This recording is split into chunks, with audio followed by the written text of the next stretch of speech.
If you became king or queen, what would the first thing be that you would do?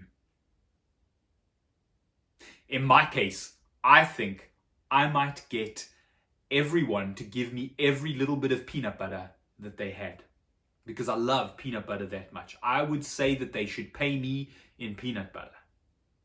But that's just me. You might be different. Now, you'll remember we spoke about King Hezekiah yesterday and how he threw a party for the fact that they had rebuilt the temple. Well, things didn't stay great.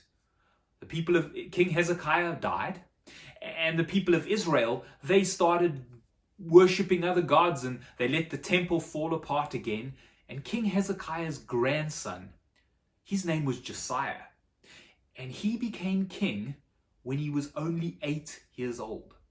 Imagine becoming king or queen when you're that young. Now, the Bible tells us that Josiah was like his great-grandfather. He was a good man, or a good boy at the time. And he also wanted to do what God wanted him to do. He rebuilt the temple and he got things right. And while they were doing that, they found one of the old scrolls. Now, a scroll is just what we would call a book now. An old scroll which had the law of God in it. And we would just call that the Bible now. And he had it read to him, and it tells us that as he read it, he realized that him and the people of Israel hadn't been following God. And so he was really, really upset, and he made sure that everything was put right, and he read it to the people so that they could understand they had gotten things wrong. And they made a promise to God that they would follow him and do what he said. And that's what they started to do while he was king. Like his great-grandfather Hezekiah, Josiah was a good king. But was he the king that people were waiting for? The king forever?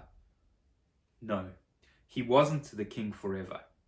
But from a young age, Josiah chose to love and to obey God. He lived that way his whole life. I wonder, what will you do? How do you want to live your life? Whatever age you are.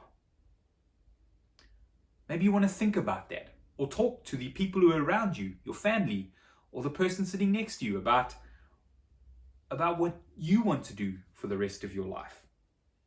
And then pray about it together as you finish. See you tomorrow.